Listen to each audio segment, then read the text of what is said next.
Hello student, इस video के अंदर हम क्लास 12 का जो चैप्टर नंबर 10 है वेक्टर अलजेब्रा उसका एक्सरसाइज 10.4 देखेंगे।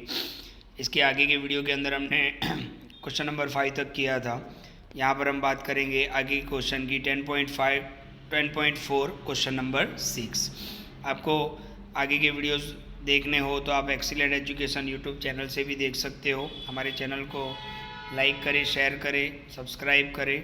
ओके, तो ध्यान से देखो क्वेश्चन नंबर 6 क्या बता रहा है। गिवन दैट, आपको ये गिवन है कि A vector dot B vector is equal to 0 and A vector cross B vector is equal to 0। What can you conclude about the vectors A vector and B vector. तो आपका क्या conclusion निकलेगा।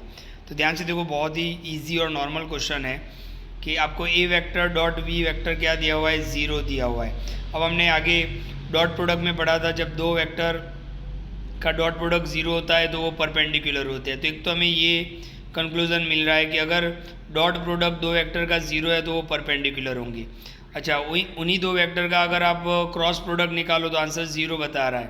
तो 0 तो एक ए vector cross B vector करोगे तो 0 vector आएगा, तो वो क्या होगा कि ए वेक्टर और बी वेक्टर पैरेलल होगी। ये आपको रिजल्ट तो मिला। अब आप यहाँ पे अब यहाँ पर आप थोड़ा आपको दिमाग लगाना है कि क्या ऐसा पॉसिबल है कि दो वेक्टर परपेंडिकुलर भी हो सकते हैं और पैरेलल भी हो सकते हैं। तो ये नहीं हो सकता है, राइट। या तो सिर्फ परपेंडिकुलर हो सकते हैं या तो सिर्फ पैरेलल हो सकते हैं। तो ये दोनों चीज़ें एक साथ नहीं हो सकती है, राइट, कि दो वेक्टर परपेंडिकुलर भी हो और दो वेक्टर पैरेलल भी हो। तो इसका मतलब ये हुआ कि ये जो दिया हुआ है वो पॉसिबल नहीं है। मतलब इसका हम कंक्लूजन क्या निकालेंगे, तो हम ये निकाल सकते हैं कि ए वेक्टर, अच्छा यहाँ पर आपको 0 दिया हुआ है, देखो ए वेक्टर डॉट बी वेक्टर भी 0 दिया हुआ है और ए वेक्टर क्रॉस बी वेक्टर भी 0 दिया हुआ है। इसका मतलब तो यही निकलता है कि ए और बी में से कोई भी एक वेक्टर 0 हो सकता है, तो ही ये पॉसिबल है, अदरवाइज इस केस में पॉसिबल नहीं है। तो हमने यहाँ पे लिख दिया कि ए वेक्टर और B vector can any vector, वो कोई भी वेक्टर हो सकते हैं। इसका मतलब ये हुआ कि आइदर ए वेक्टर और B vector is a 0 vector. तो या तो ए वेक्टर 0 हो सकता है या तो बी वेक्टर हो सकता है, और यही हमारा कंक्लूजन होगा, राइट। ओके, तो ये था क्वेश्चन नंबर 6। अब हम बात करते हैं क्वेश्चन नंबर 8 की बात करते हैं। तो ध्यान से देखो क्वेश्चन नंबर 8 क्या है। तो यहाँ पर भी कुछ इस टाइप का ही है, बट यहाँ पर आपको जस्टिफाई करना है आपके आंसर को विद एन एग्जाम्पल। तो ध्यान से देखो, either A vector is equal to 0 और B vector is equal to 0, यानी ए और बी 0 है, देन मतलब ए 0 हो सकता है या तो बी 0 हो सकता है, then A cross B is equal to 0। तो ये डेफिनेटली ट्रू है कि अगर कोई भी एक वेक्टर 0 होगा तो उसका क्रॉस प्रोडक्ट क्या आएगा, 0 ही आएगा। आपको याद करना पड़ेगा कि डिटर्मिनेंट, देखो जब भी हम A vector cross B vector cross की बात करते हैं तो हम डिटर्मिनेंट लगाते हैं, और हमने डिटर्मिनेंट वाले चैप्टर में पढ़ा था कि कोई भी एक कॉलम या कोई भी एक रॉ अगर 0 होगा तो वो पूरा 0 हो जाएगा। तो ये बात तो बिल्कुल ट्रू है कि या तो ए 0 होगा या तो बी 0 होगा, तो क्रॉस प्रोडक्ट है जो हम डिटर्मिनेंट से निकालते हैं वो डेफिनेटली 0 आएगा। बट यहाँ पे हमें पूछा है कि अगर इज़ द कन्वर्स ट्रू, अगर इसका उल्टा लिया जाए, मतलब क्या लिया जाए, या तो A is not is equal to 0, B is not is equal to 0, तो A cross B is not is equal to 0। क्या ये ट्रू है? ये तो डेफिनेटली ट्रू है, राइट। बट हमें पूछा है कि इज़ द कन्वर्स ट्रू। तो ध्यान से देखो, हमने कन्वर्स क्या बना लिया, देखो यहाँ पर क्या था, इज इक्वल टू 0, हमने नॉट इज इक्वल टू 0 ले लिया। यहाँ पर इज इक्वल टू 0 था, हमने नॉट इज इक्वल टू 0 ले लिया। यहाँ पर इज इक्वल टू 0 था, हमने नॉट इज इक्वल टू 0 ले लिया। यानी ए वेक्टर 0 नहीं है, बी वेक्टर 0 नहीं है, तो हमने यहाँ पे दो वेक्टर लिए हैं जो 0 नहीं है। देखो आप, ओके, तो ए वेक्टर हमने क्या लिया, 2i + 3j + 4k। B vector हमने कैसा लिया है, तो देखो इसका डबल ही ले लिया है, 2i तो 4i, 3j तो 6j, 4k तो 8k, राइट। तो ऐसे वेक्टर्स को कोलिनियर्स वेक्टर बोलते हैं। आपको याद होगा आगे का फर्स्ट एक्सरसाइज के जिनका रेशियो सेम होता है वो कोलिनियर होते हैं। दो वेक्टर कोलिनियर कब होते हैं, जब इनका रेशियो, देखो 2/4 तो क्या आंसर क्या आएगा, 1/2, 3/6 आंसर क्या आएगा, 1/2, 4/8 आंसर क्या। तो ये कोलिनियर वेक्टर है, राइट। बट हमारे यहाँ पे कंडीशन था कि 0 नहीं होना चाहिए, तो 0 डेफिनेटली नहीं है। अब इन दोनों के बीच में हम क्या फाइंड करेंगे, क्रॉस, जो 0 नहीं आना चाहिए। ओके, अगर 0 नहीं आता है तो कन्वर्स ट्रू हो जाएगा, और अगर आंसर 0 आ जाता है तो ये कन्वर्स क्या होगा, फॉल्स होगा। तो आपने देखा यहाँ पर हमने ए क्रॉस बी किया। ए क्रॉस बी कैसे फाइंड करते हैं, डिटर्मिनेंट से, i j k A vector के आई जे के कोफिशिएंट 2 3 4 और 4 6 8। ओके, अब आपको डिटर्मिनेंट कैसे करना है वो पता है आपको, ये प्लस ये माइनस ये प्लस।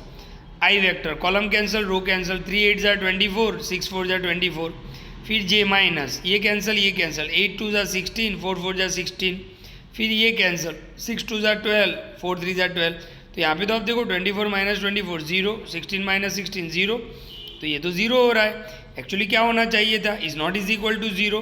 तो इसका मतलब ये होता है कि converse is not true, right. तो ये है एग्जाम्पल 8 विद द एग्जाम्पल हमने उसको सॉल्व किया है। ओके, क्वेश्चन नंबर 9 की बात करते हैं। Area of find the area of triangle. तो आपको फॉर्मूला वाला वीडियो याद होगा जो सबसे पहले हमने देखा था, इस एक्सरसाइज को स्टार्ट किया उससे पहले।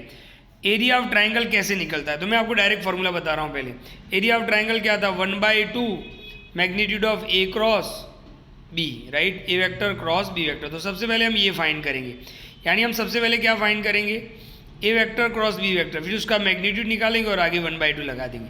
अब आप ध्यान से देखो, क्वेश्चन अब पढ़ते हैं। Find the area of triangle. आपको एक ट्राइंगल दिया हुआ है with the vertices A B and C. आपको ए बी सी तीनों वर्टिसेस दे दिए, हमने यहाँ पे लिख दिए।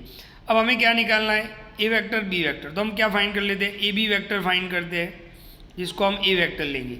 आपको याद होगा बहुत पहले हमने आगे स्टार्टिंग में पढ़ा था कि ए बी वेक्टर कैसे फाइंड होगा, बी माइनस ए, यानी बी के अंदर से ए माइनस 2 माइनस 1 तो 1i, फिर 3 माइनस 1 तो 2j, 5 माइनस 2 तो 3k। तो आपको ये ए वेक्टर मिल गया। इसी तरीके से हमने दूसरा क्या फाइंड किया, बी सी। तो बी सी को हमने क्या ले लिया, बी वेक्टर। बी सी कैसे फाइंड करेंगे, तो सी माइनस बी, तो 1 माइनस 2 तो माइनस आई, 5 माइनस 3 तो 2j, 5 माइनस 5 तो 0k। यानी आपके पास ए वेक्टर भी आ गया, बी वेक्टर भी आ गया। अब इन दोनों का हम क्या निकालेंगे, क्रॉस प्रोडक्ट। तो क्रॉस प्रोडक्ट कैसे निकलता है, डिटर्मिनेंट से। तो आई जे के ए वेक्टर के कोफिशिएंट 1 2 3, तो हमने यहाँ पे लिख दिया 1 2 3। फिर बी वेक्टर के कोफिशिएंट -1 2 0, ये हमने देख लिया।